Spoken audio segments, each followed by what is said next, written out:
Tenho o prazer de receber o Eduardo Biavati, que é sociólogo, consultor de trânsito.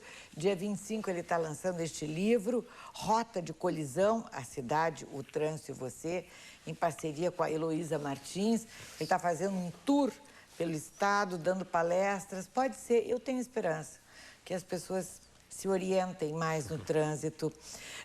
Nós estávamos falando agora nos atropelamentos, cada vez mais aparece números de pessoas por dia, pessoas atropeladas, porque além das pessoas não respeitarem a faixa de segurança de pedestre, os motoristas não obedecem também. Não obedecem. O atropelamento bom de todos os acidentes de trânsito, nenhum é mais assim, humilhante, mais grave do que o atropelamento, né?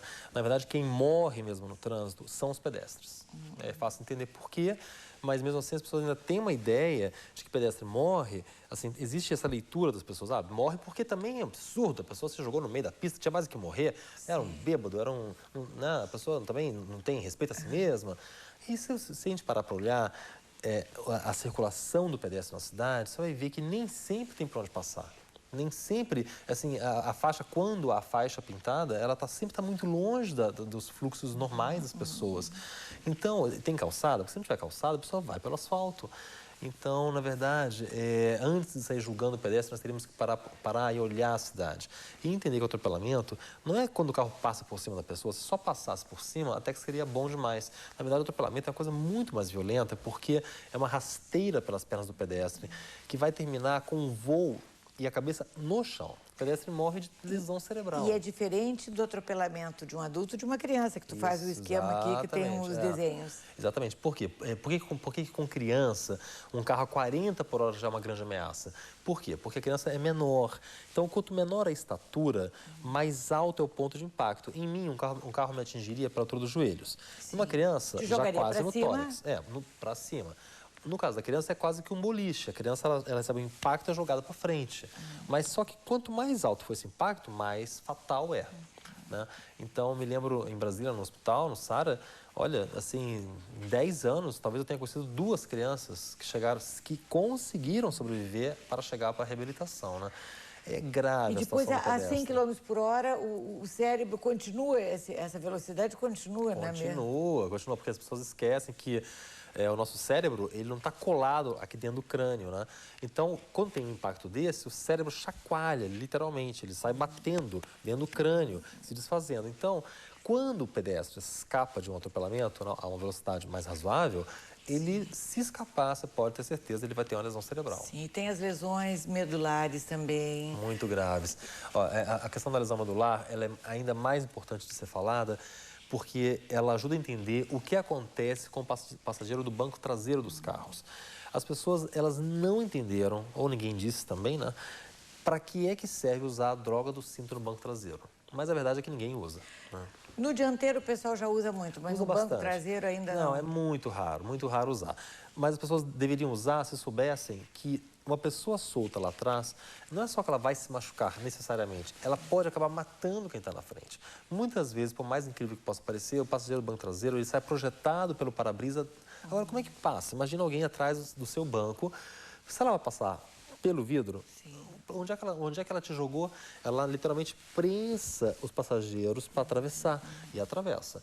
Essa é a situação, eu sempre faço uma ponte entre isso, essa situação, com a questão do álcool no final de semana, especialmente quando falo para a plateia jovem. Por quê? Porque nós temos um padrão cultural, né, em que as meninas acabam saindo de carona em carros dirigidos pelos meninos.